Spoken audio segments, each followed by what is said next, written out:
Halo semuanya, kita ada di Dialog Grupa.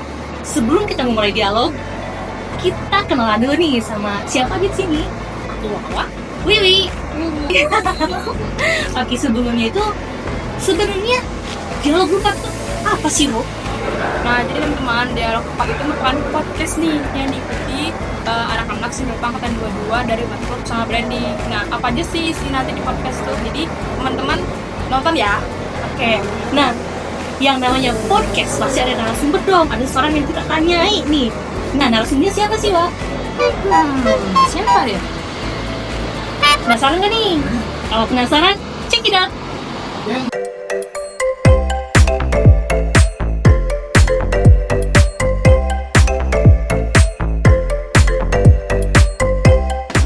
Oke, selamat siang teman-teman. Sekarang balik lagi di podcastnya Dialog Grupa. Nah, di sini kita berada di segmennya Buku. Nah, sebelum itu tadi kan udah di opening ya, kalau kita bakal kedatangan tamu spesial nih. Nah, tamu spesial kita tuh merupakan sebuah konten kreator di Malang. Dan siapa sih namanya? Oke, kita kenal aja Mbak Samratul Ulia. Nah, jadi Mbak Samratul Ulia itu salah satu konten kreator yang banyak banget memberi informasi tentang pameran seni.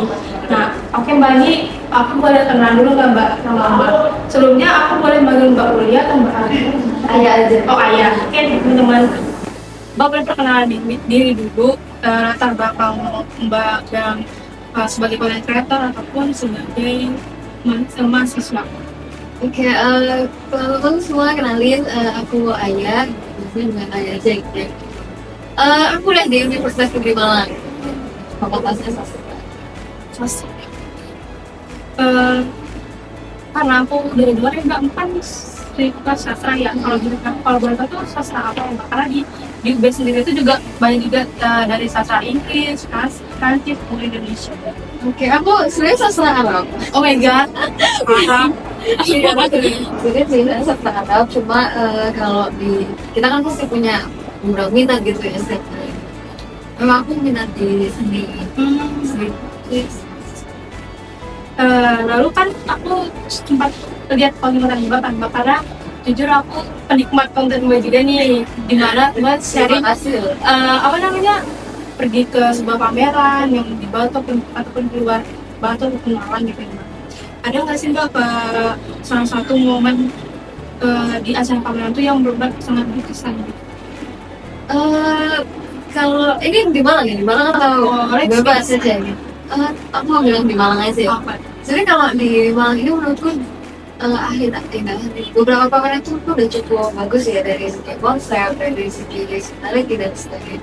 Cuma aku lebih suka di pameran yang dari hospitality teman-teman tuh ini juga, maksudnya aware ke visitor. Kita kan ada pameran, oke, dari segi pengkaryaan itu bagus, tapi kayak dari hospitality-nya kayak ya udah ada yang datang datang aja gitu. Aku lebih suka ke pameran yang kayak kita merasa ya gak harus yang disambut kayak terus ya silakan kan di itu nggak harus, kayak sebenarnya dijelaskan gitu. Maksudnya kayak bukan dari kayak apa gitu ya, dijelaskan gitu. Terus kan misalkan ada yang mau tanya gitu, boleh, karena kan kadang ada yang kayak pameran kayak ya udah gitu terserah gitu, data isi daftar isi doang terus udah terserah gitu. Nah, aku lebih suka yang jadi kayak dari mungkin kalau dari karya itu jelas ya, kita pasti yang bagi kan untuk karyanya tapi menurutku dari sekali punya penyelenggara teman-teman itu juga penting, karena itu salah satu hal yang menurutku membangun awareness kepada visitor. Lanjutin kan aku mau tanya kan Mas belum ada masalah, belum ada diplomasi ini. Nah, gimana awal mula Mbak kayak langsung terjun pada dunia seni? Nah, terus dunia seni itu kan emang masih belum terlalu rame kan ya, tapi ya gimana kita cara membuat itu jadi tren? Kalau aku sih dulu pas awal di Malang ya, karena aku sebenarnya orang Jawa, jadi ke misalkan ya betul aku banget kan ya di Jogja ya. Di Malang ini pas awal di Malang aku coba gitu kan, misalnya ada kemarin aku datang dari sana kayak aku lihat di Malang ini sebenarnya dari SDM seninya itu banyak seniman harus banyak kan gitu kan serimanya udah besar sudah besar. Tapi kenapa yang datang hanya dari kalangan orang seni sendiri? Kayak misalkan, yaudah misal ada pameran kolektif, yaudah yang datang dari kolektif sendiri. Terus misalkan pameran seniman senior kayak yang datang, yaudah senior tenan saja gitu. Kenapa nggak? Harusnya orang umum juga datang. Dari situ kayak aku penasaran, apa sih yang sebenarnya di Malang ini kayak membuat ekosistem seni rupa itu kayak ya terkesan eksklusif banget gitu. Maksudnya belum bisa kita dengan masyarakat.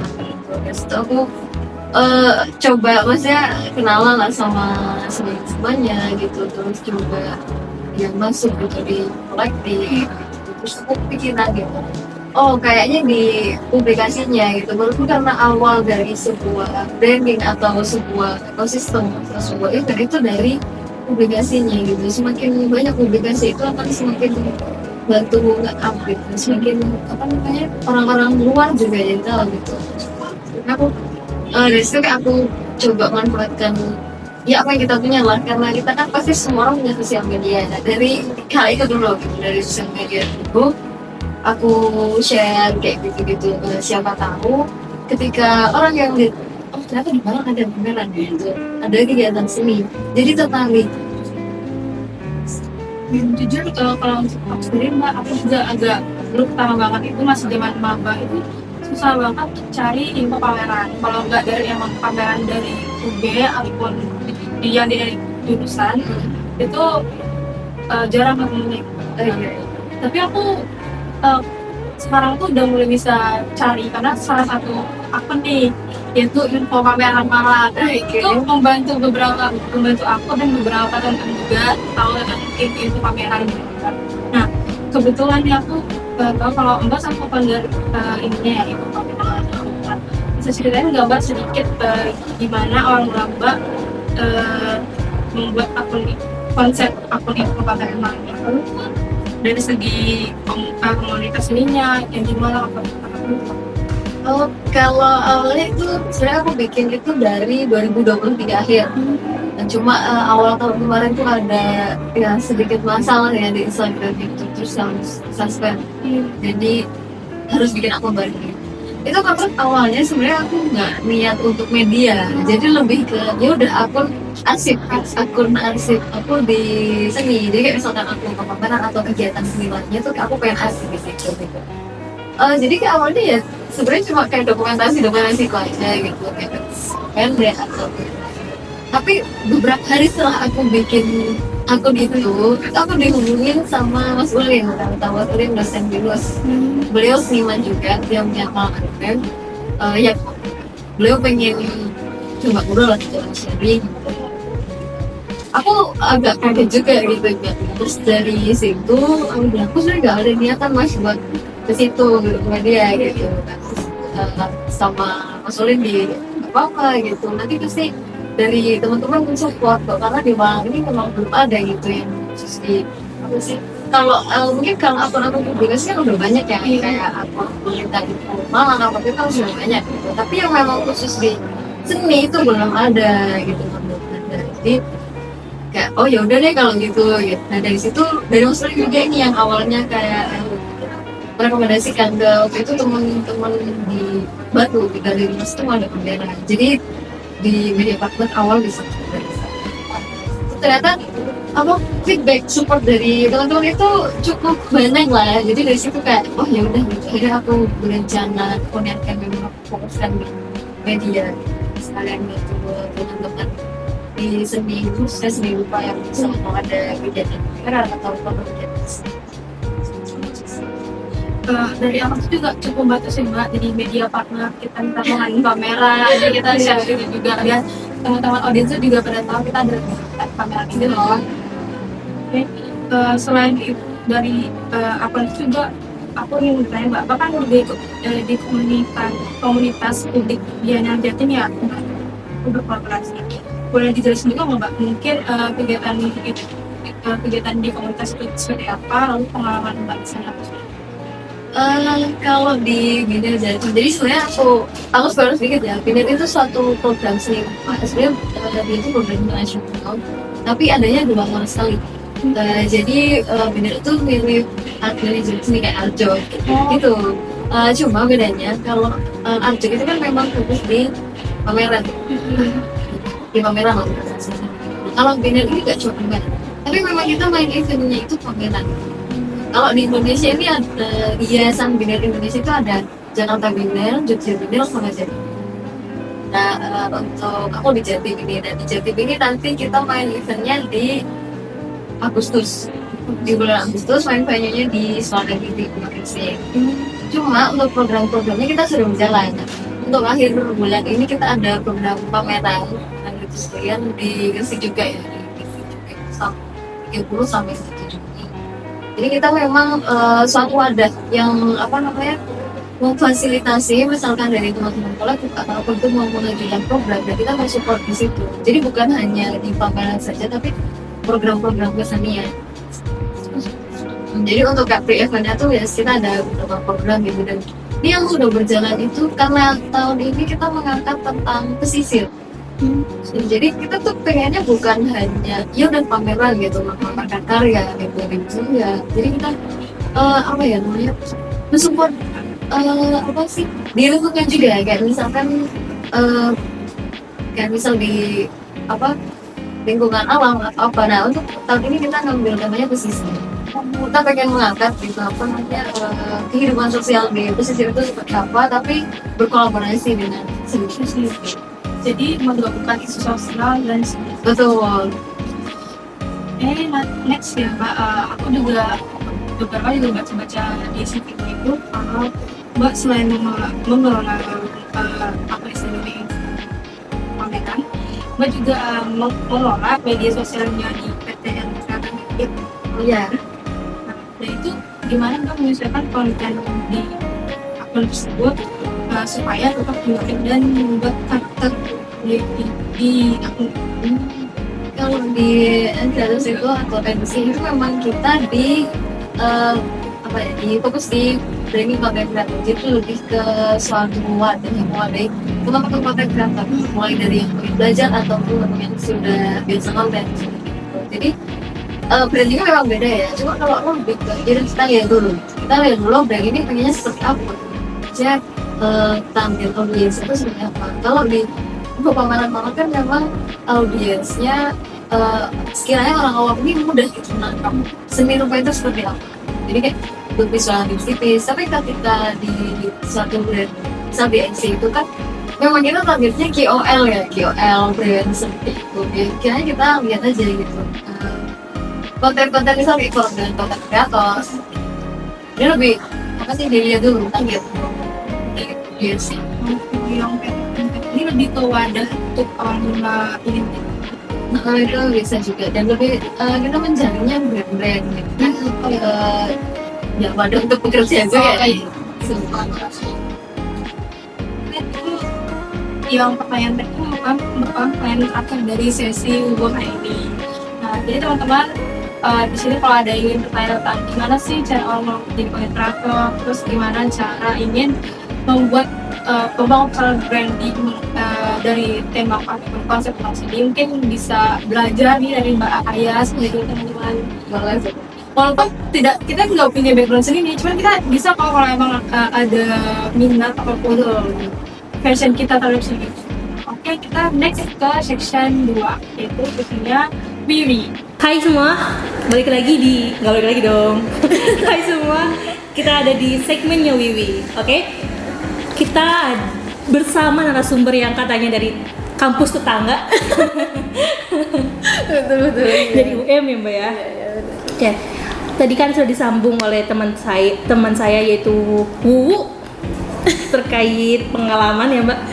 Nah itu juga kan saya kepoin sih Mbak, sosial media Mbak terkait. Oke, boleh. Ada juga kan Instagram tentang wanita perempuan pengkaji seni. Nah itu itu sebuah komunitas kan Mbak? Iya betul. Nah itu komunitas yang bergerak dalam bidang apa dan apa yang dihasilkan dari komunitas itu, dan apa yang Mbak dapatkan dari pengalaman mengikuti komunitas itu Mbak? Kalau di perempuan pengkaji seni itu kita suatu kolektif atau komunitas yang base-nya di Jawa Timur gitu. Jadi tapi memang kita mau adai para perempuan-perempuan ya. Jadi kita pengennya dari kita melihat seni rupa itu ya nggak hanya seni rupa sih sebenarnya. Kita melihat seni itu dari sudut pandang perempuan. Jadi kan mungkin kan ada ya banyak kolektif begitu kan. Nah kalau di perempuan pengkaji seni ini memang kita anggotanya juga perempuan semua, tapi kita tetap bergerak di bidang kesenian gitu, entah dari kegiatan pameran atau performing art ataupun yang meliputi dunia seni lah kayak gitu. Cuma memang kita mengkajinya dari sudut pandang perempuan seperti itu, bahwa kita pengen gitu menunjukkan perempuan juga bisa gitu, perempuan juga bisa di dunia seni gitu, perempuan juga bisa jadi art handler, jadi performa seperti itu. Iya sih, karena kan kebanyakan pekerja seni itu atau mungkin seseorang yang bekerja dalam dunia seni itu laki-laki ya Mbak? Iya betul sekali. Banyak kayak pasti identiknya kalau seniman ya laki-laki. Iya pasti. Gitu. Malah dosen saya tertarik terkait lukisan-lukisan yang dikerjakan oleh perempuan itu seperti apa, karena kan POV perempuan dan laki-laki itu sudah banyak berbeda. Betul sekali ya. Kalau di komunitas ini tuh apakah setiap orang yang terlibat atau yang bergabung dalam komunitas itu bekerja sebagai senimannya atau penggerak seninya aja Mbak? Kalau di kita macam-macam. Jadi kan kita kalau mau bergabung kita ada open recruitment gitu kan. Biasanya dilampirkan lah portofolionya. Jadi ada yang memang latar belakangnya dari seniman atau art management seperti itu ada. Cuma kita satu visi gitu. Visinya sama, kita pengen mengembangkan atau lebih mempublikasikan yang namanya dunia seni itu seperti apa kayak gitu. Jadi kita berkolaborasinya bukan hanya seputar kita menciptakan karya, tetapi kita juga mempromosikan karya itu seperti apa. Kita mengenalkan kepada masyarakat lah gitu. Oh, seni itu tidak se-eksklusif itu gitu loh. Seni itu sebenarnya dekat dengan masyarakat. Nah ini mungkin perempuan-perempuan yang mungkin merasa rendah diri terkait karyanya pada laki-laki bisa nih join komunitas ini. Bisa. Bisa. Oke. Mungkin ya Mbak, kalau dari komunitas ini Mbak bergerak dalam bidang apa berarti? Kita biasa berkolaborasi. Oh, bareng-bareng berarti ya? Dengan suatu event. Jadi kayak misalkan dari event gitu masuk, nah kita bahas dulu, kita kaji dulu. Oh ini kita mau menawarkan programnya yang seperti apa gitu. Entah kita jadi partisipan performing art atau kita menampilkan karya atau seperti apa. Biasanya kita kita discuss dulu gitu sama eventnya gitu seperti apa. Oke. Nah berarti kan dalam kata lain kalau misalnya Mbak dilibatkan sebagai pempublikasi berarti kan memang sudah include sebagai content creator yang tadi disebutkan ya Mbak ya? Betul. Seperti itulah. Oke. Kalau gitu sebagai content creator nih Mbak, berarti kan konten Mbak tuh kan bergerak di bidang seni berarti kan khususnya. Nah kalau untuk mau buat atau bikin atau ngatur konten di media sosial Mbak ini, biasanya Mbak mulai dari mana dulu? Apakah riset dulu kah atau lihat apa yang sedang ditrenkan oleh teman-teman atau gimana? Kalau aku memang dari awal kan pengennya gitu, aku pengennya niche-nya di seni. Yang pertama bantu publikasi teman-teman, kemudian yang kedua memang aku suka di sini itu. Jadi menurutku ketika misalnya ada teman-teman yang pengen mulai konten gitu tapi bingung mulai dari mana, ya dari hal yang disuka itu. Kalau aku itu tadi, karena aku suka di seni, akhirnya aku membuat konten seputar seni gitu. Entah itu pameran ataupun kegiatan, workshop atau apapun lah yang berkaitan dengan seni gitu. Tapi ya masing-masing orang kan berbeda-beda. Iya, betul. Dari situ. Nah, untuk eksekusi di konten itu, aku biasanya kayak lihat apa yang trending gitu, tapi nggak harus kayak trennya. Kan sesuatu yang trending itu kan bisa dari musiknya mungkin ya, sound ataupun visualnya seperti itu. Aku kalau misalkan mengikuti tren gitu-gitu kan aku jujurnya kurang pede ya gitu. Misal kayak ikut tren velocity gitu-gitu aku nggak bisa gitu. Nggak bisa. Jadi biasanya aku lihat di soundnya gitu, kayak musik apa yang trending. Kalau nggak kayak sesuatu yang sedang disukai di masyarakat, entah itu kayak tentang visual gitu-gitu. Oh kalau misalkan orang-orang nih lagi suka di tempat-tempat estetik, nah jadi aku biasanya ngambil di pameran itu sudut yang dari cara kita ngambil footage-nya gitu. Oh kiranya gimana sih biar kita dapatkan suatu footage yang menurut kita estetik seperti itu. Dan ketika dipublikasikan terus ketika lihat orang, ih kok bagus gitu. Walaupun pada ketika kita datang ke pameran kayak yaudah venue pameran kan ya di Malang seperti itu aja ya seperti itu. Memang dikit sih sekarang venue pameran, tapi mungkin beberapa ada yang mau naik. Cuman betul, sekarang memang belum terkenal mungkin Raos mungkin kan sekarang terkenal tuh. Malang lagi ya daerah Malang tuh. Apa tuh namanya? MCC. Ya, betul. Gitu kan. Betul. Nah, kalau Mbak sebagai konten creator tuh gimana Mbak ngatur konten biar tetap kelihatan menarik gitu Mbak? Kan tentu aja konten creator kan tujuannya untuk mengkomunikasikan apa yang ingin kita sampaikan ke betul. orang lain lewat media sosial kita kan. Nah, terus selain ingin terlihat menarik untuk audiens juga kan harus jelas dan mudah dipahami. Nah, itu gimana Mbak mengatur itu? Kalau aku biasanya, misal udah ada rencana nih, besok aku mau konten di sini. Biasanya aku malam tuh brainstorming dulu gitu. Jadi kayak konsep apa yang pengen aku bawa. Biasanya nyiapin konsep dulu. Terus biasanya kayak aku catat dulu gitu, kayak poin-poin kayak misal, aku pengen ngambil sudut apa-apa aja gitu. Misalkan kalau nggak kayak aku butuh informasi apa gitu di lokasi gitu. Aku catat dulu. Jadi dari situ aku bisa memetakan footage yang mau aku ambil kayak gitu. Dan mungkin kayak misal kadang kan kita perlu informasi tambahan gitu. Biasanya aku catat dulu informasi apa yang sekiranya aku perlukan gitu. Dan ketika kita udah di lokasi kan kayak tinggal eksekusi gitu. Misalkan kita butuh informasi tambahan atau apa, kita biasa bertanya ataupun ya observasi langsung gitu lah di tempat seperti itu. Ya ini sih yang kurang dari kita sebagai orang awam. Kita kan bikin video tapi kita belum tahu apa makna yang ingin disampaikan. Betul. Kita biasa masih bingung. Yaudah aku pengen bikin video, bikin konten, yaudah bikin aja gitu. Kita nggak tahu gitu apa sih yang pengen kita sampaikan. Kalau nggak kayak tujuannya biar apa sih kayak gitu. Karena kan sebagai konten kita juga bertanggung jawab dengan informasi yang disampaikan juga kan dalam videonya. Betul, seperti itu. Nah ini, Mbak pernah gak sih bikin konten buat audiens yang khusus banget, kayak misalkan bikin sesuatu yang kayak emang konten itu dikhususkan untuk ini gitu loh, tuh klien ini misalkan gitu. Nah misal komunitas seni tertentu biasanya Mbak nyesuainya gimana, kan mungkin klien misalkan katakan mintanya seperti ini, sedangkan ke permintaan klien itu bukan personal Mbak gitu. Kalau aku biasanya aku tetap kan kita kan pasti sebelum ACC sesuatu kan pasti ada discuss dulu. Bisa aku discusskan gini. Sudah lihat kan portofolioku di sosial media seperti ini gitu. Berarti brandingku seperti ini. Kalau ketika misalkan ada brand masuk menawarkan kerjasama gitu, aku lihat dulu. Misalkan brandnya permintaannya seperti apa. Nah aku juga mengajukan gitu. Jadi biar sama-sama fair gitu. Aku bisa menyesuaikan brand tapi tetap personal brandingku nggak hilang gitu. Maksudnya aku tetap membawa personal brandingku seperti ini. Jadi kayak misalkan ada brand gitu, brand masuk gitu, kafe atau apa misalkan gitu, nggak apa-apa. Tapi aku nanti tetap pengennya kayak misal aku nggak cuma mempromosikan kafe itu aja gitu. Misal aku tetap ada yang jadi ciri khasku gitu. Misalkan aku bikin gambar atau apa gitu di situ. Jadi tetap kita nggak kehilangan personal branding kita. Tidak merubah jati diri ya. Betul. Karena kalau kita bikin konten kok itu fake ya, maksudnya kayak kita memaksakan sesuatu yang bukan yang bukan diri kita, itu nanti kita yang kesusahan sendiri. Akhirnya kita jadi bingung gitu mau konten lagi itu, karena kayak harus menyiapkan skenario terus kan.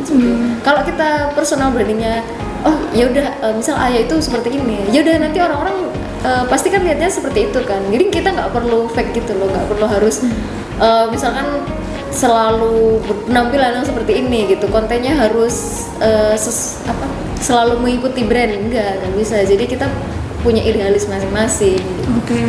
Berarti untuk sejauh ini mungkin adakah brand yang mencoba menghubungi Mbak tapi menawarkan untuk Mbak merubah personal branding Mbak?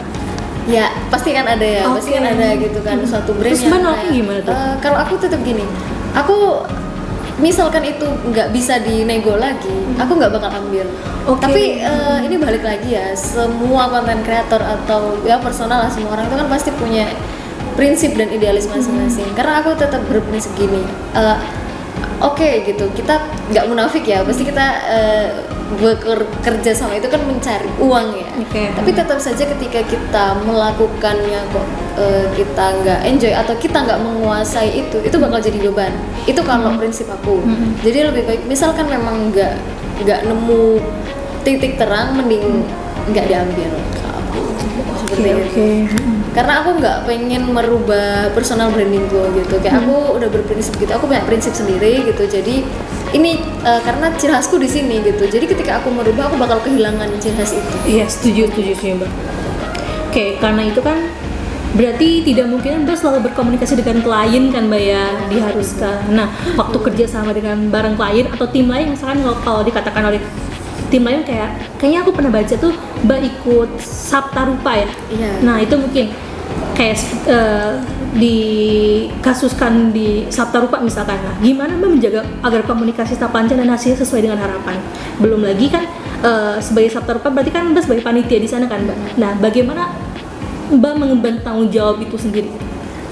Kalau aku biasanya kan ketika kita tergabung di suatu panitiaan atau suatu program, suatu project lah gitu, itu kan pasti kita mau nggak mau harus kenal dulu dengan lingkungannya kan. Kita harus kenal dulu lingkungannya. Biasanya aku sesuaikan. Misal kalau di lingkungan apa itu kan kita Sabta Rupa itu pameran seni rupa rutinan di kolektif kita, di kolektifnya Skerdek ini. Jadi setiap 6 bulan sekali kita ada pameran. Kebetulan di Sabta Rupa itu aku ditanggung jawab sebagai ketua pelaksana. Aku bisa lihat dulu dari teman-teman gitu. Maksudnya kira-kira teman-teman ini bisa gerak sama-samanya itu seperti apa? Karena kan kepribadian orang itu kan pasti beda-beda ya. Ada yang harus gini gitu. Maksudnya harus kita dikte. Ada juga yang kayak kalau didikte malah nggak suka kayak gitu kan pasti ada.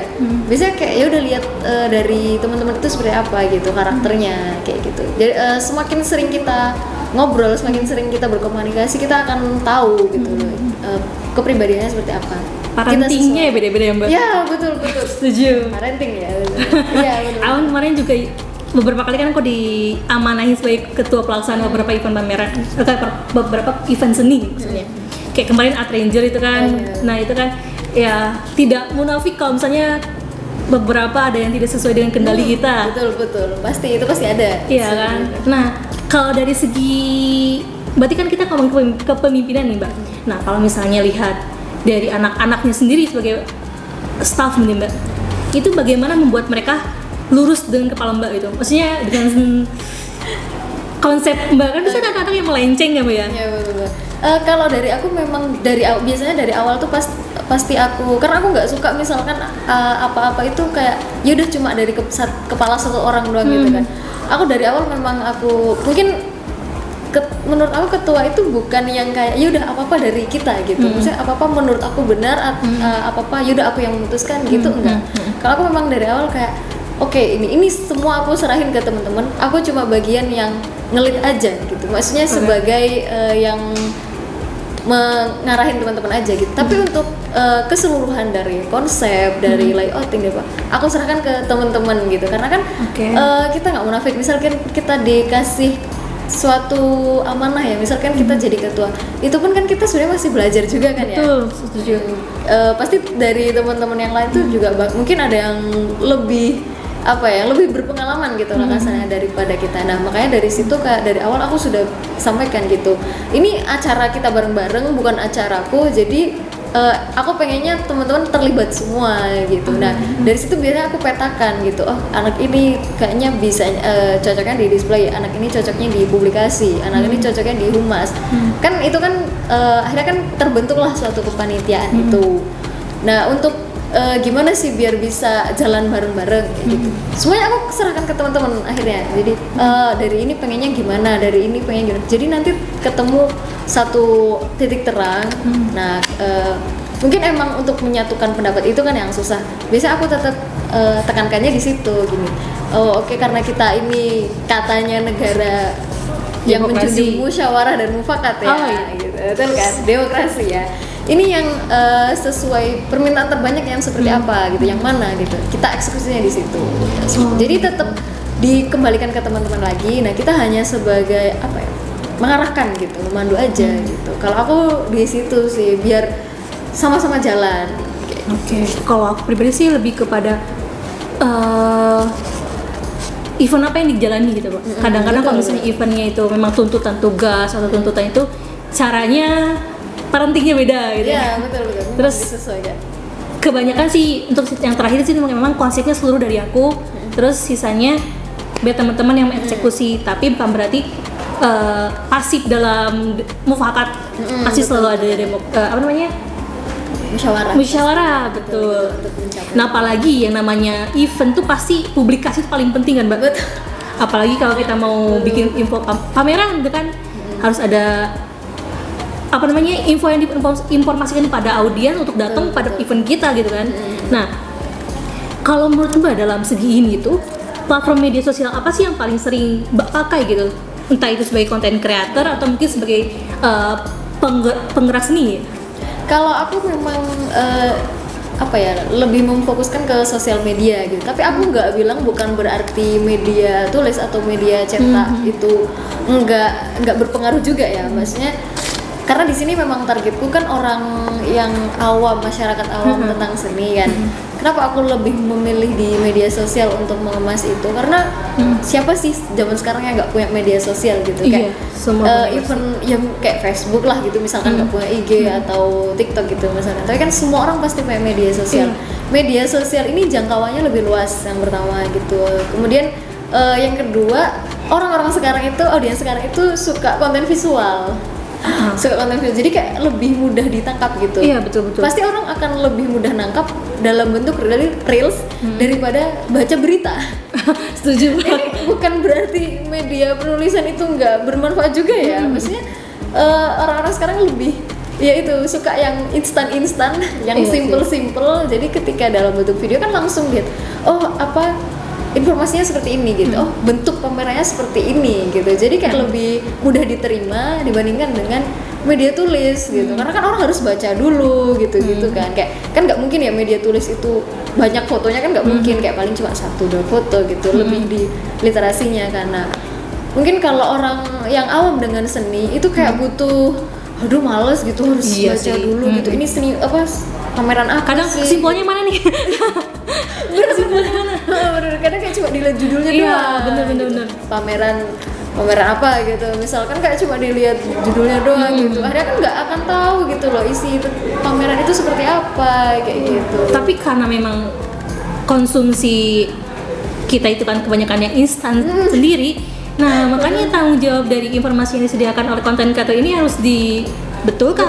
Betul. Nggak bisa sembarangan. Apalagi ada yang beberapa ada yang asal buat video tanpa dipertanggungjawabkan kan, Mbak ya. Nah itu sih yang perlu dipelajari sebenarnya ya. Iya, kita ini tentukan tujuan dulu. Iya. Tujuannya itu memang buat menyampaikan informasi. Nah, informasi apa ini yang kita akan sampaikan seperti itu. Jadi ketika ada yang orang bertanya gitu tentang konten yang kita buat, kita bisa menjawab. Gitu. Karena kan kalau sekarang mungkin banyak yang lebih ke yang penting viral ya. Iya. Itu yang jadi tantangan para kreator yang emang emang yang udah niat gitu lah, maksudnya udah ada di bidang masing-masing, kalah dengan konten yang penting viral itu tadi. Iya. Gitu. Akhirnya ketika mau konten kayak alah percuma gitu aku konten gitu, karena nggak bakal dilirik gitu, nggak bakal view. Lebih viral yang bagi-bagi uang ya, Mbak? Itu sih betul.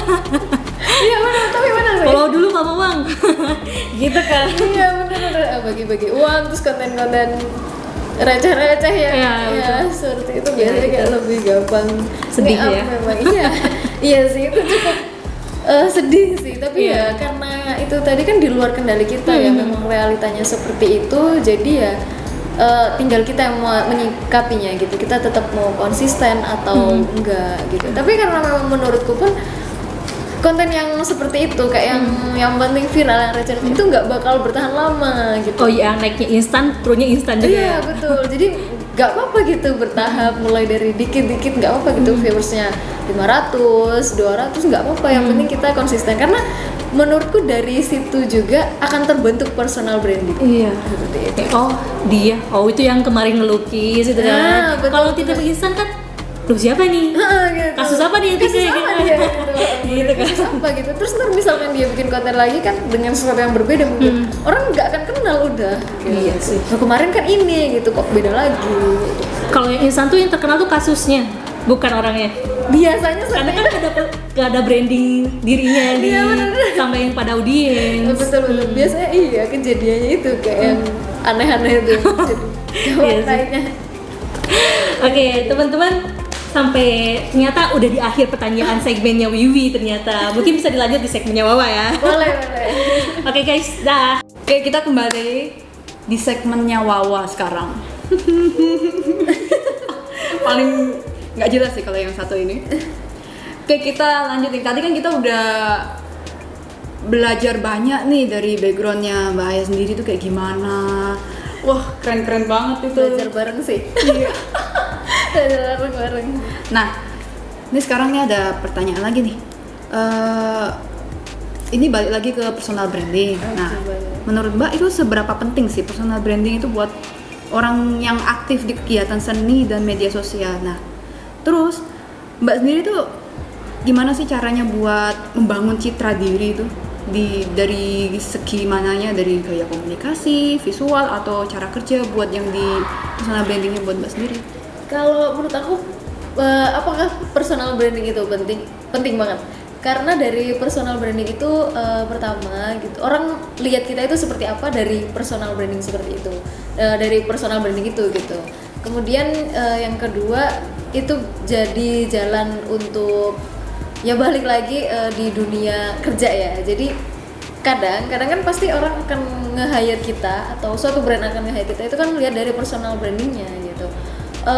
Termasuk di konten seperti itu, termasuk di konten pasti kan suatu brand lihat gitu, ini konten ini value-nya apa gitu, orang ini value-nya seperti apa gitu, sehingga audiens itu tertarik gitu, pasti dari situ. Kemudian untuk bangun personal branding itu di seni, kalau dari aku balik lagi di tujuan awal, jadi kamu pengennya itu personal branding di seni ini seperti apa? Kamu pengennya jadi senimannya atau menjadi wadahnya gitu, atau di apa sih orang yang di publikasinya atau seperti apa kayak gitu. Kalau aku memang dari awal pengennya mengenalkan ke masyarakat gitu, seni itu seperti apa gitu. Jadi biar kesannya seni itu nggak eksklusif banget gitu loh. Maksudnya kan mungkin kalau orang awam kan taunya ketika kita mau ke galeri itu takut kan, kita nggak paham nanti dengan karya yang akan ditampilkan seperti itu kan. Nah, aku pengennya kayak masyarakat umum lah ya, maksudnya orang awam ya, itu juga bisa menikmati itu gitu. Oh, ketika kita ke pameran tuh nggak perlu takut gitu loh, bahkan nggak ngerti makna dari karyanya ya nggak apa-apa gitu loh, nggak apa-apa gitu. Kita menikmati dong ya nggak apa-apa gitu, itu nggak masalah sebetulnya. Aku pengen di tengah-tengahnya, jadi pengen tahu juga di pelaku seni ini seperti apa, tapi aku pengen juga jadi orang masyarakat aja, masyarakat awam sebagai penikmat seni rupa itu sendiri seperti apa. Nah, jalannya di sosial media itu, di publikasi itu, jadi sebagai jalan aja sebenarnya. Oh, dengerin tuh. Kalau ke pameran jangan takut. Iya, bener, kalau orang kadang masih takut soalnya gitu, kayak mau ke pameran ini takutnya mahal, terus kayak kadang bingung juga gitu ketika udah sampai itu gimana gitu, kita harus Padahal nggak apa? kenapa-napa. Iya, padahal kan nggak apa-apa ya. Mungkin kalau yang dari pelaku-pelaku seni, maksudnya orang-orang yang udah familiar dengan lingkup seni kan kayak yaudah galeri tinggal masuk, lihat-lihat udah foto-foto selesai. Tapi kalau di orang awam kan kadang takut gitu loh. Udah kayak masuk penjara. Ya orang kan takut gitu, udah nanti aku gimana gitu, aku nggak paham dengan karya yang ditampilkan seperti itu. Nah, aku pengennya mengemas di seni itu nggak se-eksklusif itu kok gitu. Itu memang sebenarnya kan seni itu dekat dengan masyarakat kayak gitu. Keren. Jangan takut ya. Iya, betul. Jadi nggak apa gitu, kita semua penikmat seni kok gitu. Penikmat seni. Betul. Nah, ini kan kita sempet lihat-lihat nih akun Instagramnya Mbak Aya Oh, iya. sendiri. Akunnya apa namanya? Lia Rais ya. Agak susah. Nah, menurut Mbak ya, itu akunnya itu Mbak anggap sebagai tempat promosi kegiatan, sharing informasi seni, atau emang bagian dari personal branding juga itu? Sebenarnya kalau dulu sih kayak aku pengen ya udah sebagai apa ya, galeri, maksudnya kayak sebagai arsip lah gitu, kayak oh, aku mengarsipkan suatu kegiatanku di sini. Cuma kayaknya ya sekarang kebutuhan personal branding itu kan memang perlu ya. Jadi dengan adanya akun itu aku juga selain mengarsipkan kegiatan-kegiatan pribadi atau memori-memori biar tersimpan gitu ya sebagai personal branding juga gitu kan. Kita kan pasti memposting kegiatan gitu-gitu kan, pasti orang lain ataupun brand lain kan pasti lihat gitu, pasti ngepoin kan apa nih sosial medianya. Nah dari situ kan pasti bakal dilihat gitu, oh orang ini kegiatannya ini seperti itu. Jadi bisa sebagai wadah personal branding juga gitu. Soalnya kita lihat sendiri nih dari wah isi akun-akunnya, wah konten-kontennya keren-keren semua tuh, kayak nunjukin ini ada pameran di sini, wah kita banyak info banget di situ. Terima kasih banyak loh. Aku sangat ini juga sih, maksudnya aku sangat appreciate gitu dengan orang-orang yang melihat kontenku gitu, karena kan dengan begitu ada orang yang melihat konten kita sampai akhir aja, itu menurut aku cukup jadi support juga nggak sih. Kayak kadang kan kita sedih juga misalkan kayak kok nggak ada yang lihat gitu kan, itu kan kayak kadang sedih juga ya. Tapi ketika ada interaksi, ada yang membagikan konten kita, itu kan berarti konten kita bermanfaat gitu. Ada orang lain yang entah itu nge-save atau nge-share, itu kan berarti orang itu tertarik gitu dengan konten kita gitu. Dan itu sebagai suatu support system juga buat kita terus semangat buat konten kayak gitu. Di follow guys. Dia guys. Boleh di follow. Follow. Info pameran Malang juga gitu. Biar teman tahu oh di Malang ini ada kegiatan seni gitu, banyak kegiatan seni. Nah guys, jangan lupa itu di follow. Iya, follow semua ya, follow.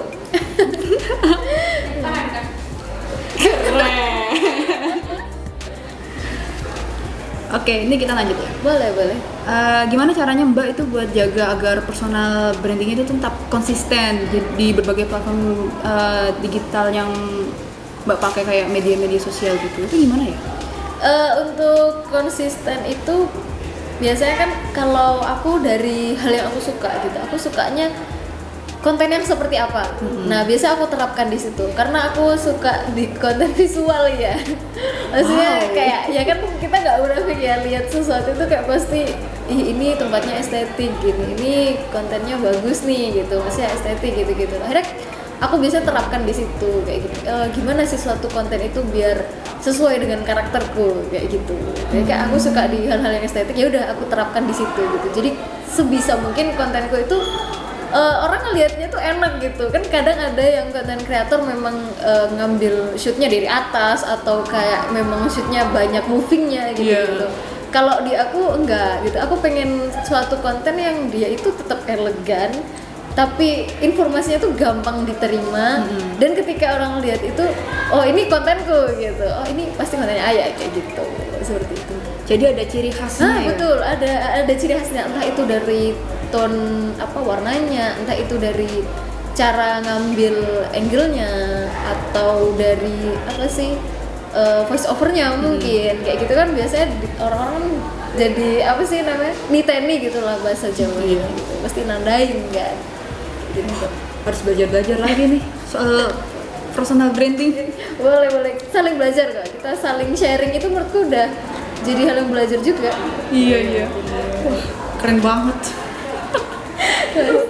Nah, kan tadi kita dengar tadi kan ya udah di pertama-tama itu kan Mbak dari jurusan bahasa atau sastra Arab ya? Iya. Kok bisa maksud itu? Nah kita kan bingung ya. Jadi boleh cerita nggak gimana latar belakangnya pendidikan itu tuh bisa mendukung kegiatan seni dan personal branding Mbak Imu sekarang ini? Oh kalau itu dari background pendidikan ya? Iya. Menurut aku sebenarnya background pendidikan apapun itu kita tetap bisa bikin personal branding yang sesuai dengan passion kita. Jadi karena aku nggak terlalu minat sebenarnya di background pendidikan itu, aku mencari hal yang maaf, tapi bukan berarti jurusanku nggak bagus ya. Jadi kita mencari hal yang kita sukai itu karena aku memang sukanya di seni gitu ya, seni, di budaya, di apapun lah gitu. Aku membangun personal brandnya di situ. Jadi bukan dari latar belakang pendidikannya kalau aku. Tapi kan orang masing-masing boleh kan, bisa aja kan ada orang yang dia misal jurusan teknik, dia pengen personal branding di situ, ya nggak apa-apa gitu. Jadi lebih baik yang memang kita sukai aja. Jadi ketika kita bikin konten, bikin personal branding itu memang sesuai dengan apa yang kita bisa gitu, apa yang kita tahu. Jadi kesannya nggak dibikin-bikin gitu. Kan kadang kan ada ya orang content creator yang memang aku pengen personal branding seperti ini gitu, tapi dia harus membuat karakter baru, harus bikin image baru. Itu menurut aku cukup menguras energi malah gitu. Kurang Iya, benar. Jadi ketika orang mungkin lihat di kontennya kok kayak gini, terus ketika di real life-nya berbeda, itu kan pasti akan orang kan bertanya gitu, kok nggak sesuai yang di konten sih orangnya, kayak gitu kan jadi malah jadi fake gitu loh. Jadi mendingan ya udah apa adanya kayak gitu. Kita kira aja ya kan gara-gara latar belakangnya sastra Arab paling bikin kontennya ya kayak Habibi ya Dubai. Bener-bener ini kan dari personal branding itu menurut aku yang kita jadikan personal branding itu memang yang kita sukai, yang kita bisa gitu. Karena aku nggak terlalu bisa di latar belakang pendidikanku itu, akhirnya aku mengambil sesuatu yang apa sih yang aku suka gitu, apa sih yang aku nyaman, aku angkatnya di situ seperti itu. Tapi kok bisa ya ngambil sastra Arab tapi sekarang malah ke seni? Waduh. Kalau itu karena sebenarnya aku minat di seni itu udah dari kecil. Aku suka di seni itu dari kecil. Coba dari keluarga nggak mendukung di seni. Jadi kalau dari keluargaku memang latar belakangnya ya di pantes. Ya seperti itulah gitu, di latar belakang di pendidikanku itu. Akhirnya aku gini, oke nggak apa-apa gitu, aku ambil pendidikan di sini gitu, tapi aku tetap pengen menjalani apa yang aku suka ya di kesenian itu.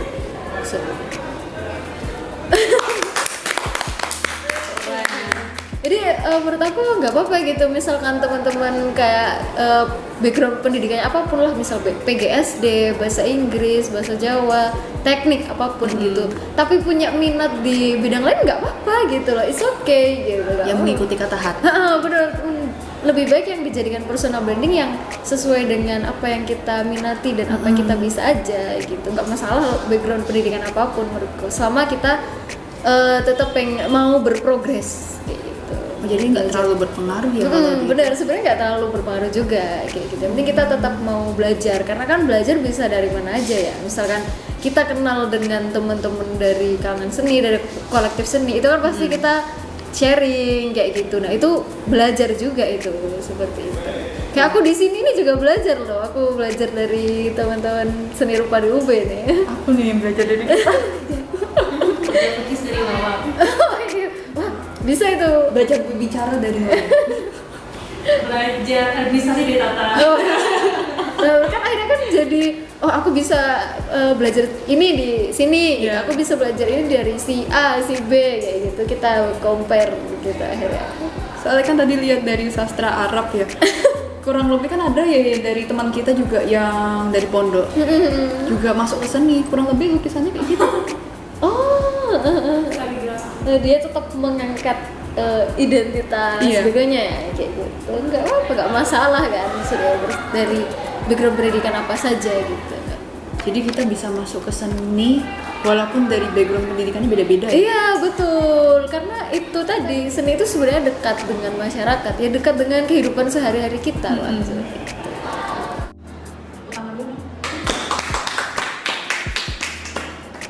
Keren Mbak Ayam udah datang ke sini. Tapi sayang sekali ini pertanyaan terakhir udah paling terakhir ini udah selesai nih. Nanti boleh misalnya tanya di luar forum. Boleh banyak nih orang ditanya. Obrolannya size 9 sekarang langsung. Nah, makasih banyak ya Mbak. Sama-sama. Terima kasih juga sudah mau ngobrol. Ini jangan lupa apa Instagramnya. Oh iya, boleh. Ada dua. Tiga yang perempuan 3 nih sekarang berhormat pengkaji sendiri, Bimil Jatim di follow semua. Semua nih, semua. Kita panggil dulu ini Wiwi sama Wuwu buat ayo penutupan. Wiwi, Wuwu. Mana nih suaranya? Wih. Wiwi, Wuwu. Nah ini orangnya. Ini gimana nih? Kalian dapat pembelajaran dari apa? Banyak banget dong, apalagi kan tadi kita bercermin bahwa seni itu berangkat bisa dari mana saja. Sastra lo, sastra Arab lo. Belum banget sih. Dia tuh kayak terus lagi kita apa? Alhamdulillah. Itu kan masalah juga kan itu. Nah kalau udah nangis, Allahu Akbar. Ya meskipun dalam perjalanan pasti ada astagfirullah ya. Takbir. Semangat ya. Oke. Baik. Apa yang bisa didapat dari podcast hari ini? Podcast hari ini jujur bangun personal branding itu penting banget ya teman-teman. Karena kita kayak ini kayak dari sharing ini kita lebih tahu gimana sih cara bangun personal branding dari mulai kita yang emang masih abu-abu banget nih mau kemana ya, terus aku mau kemana, mau pergi kemana itu, jadi kita tahu lebih dan sharing seperti ini. Sebenarnya lebih susah bangun personal branding daripada bangun tidur ya. Ya. Iya, gimana ya? Karena personal branding itu dibangun dari kita sendiri dari awal, lama tahap kan. Kalau bangun tidur kan bisa dibangunin orang, alarm. Kalau bangun Tapi ujung-ujungnya ya balik lagi ke diri sendiri. Nah, iya. Mau bangun apa enggak itu dari kasur. Baik yang branding terkait personal kan namanya personal branding ya karena personal. Bangun. Intinya Bangun. Oke. Mungkin dialog grupan mungkin bakal dilanjut oleh kelompok yang lain, bisa di scroll ke bawah, mungkin di beranda nanti ada aja. kontak yang lain cari aja. Tapi yang sekeren podcast keren kita nggak ada, cuma di doang. Nggak ada. Ini kelompok kami terkait podcast dialog grupa. Saya Wawa, saya Wiwi,